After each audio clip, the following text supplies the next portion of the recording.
Когда приведут в порядок муниципальное общежитие по адресу Интернациональная, 76, а именно секции на втором этаже? По адресу Интер 76 кровля находится в плохом состоянии. Управляющая компания ставит акцент на ремонт данной кровли. Ремонт кровли, то есть, повлечет уменьшение ремонтных работ внутри помещения.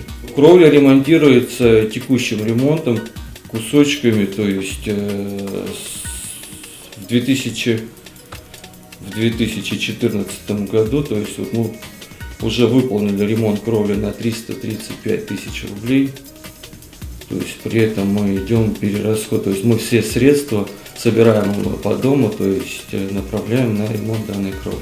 То есть на 2014 год средства уже закончены, то есть они освоены по текущему ремонту уже в полном объеме. Но в 2015 году, то есть мы также планируем привлечь порядка около 350 тысяч рублей. Текущий ремонт кровли идет на залатывание дыр, а основную проблему с кровлей всегда решит это капитальный ремонт. Постановлением правительства Республики Коми номер 572 утверждены сроки проведения капитальных ремонтов многоквартирных домов на территории Республики Коми. И в данном постановлении Интернациональная 76,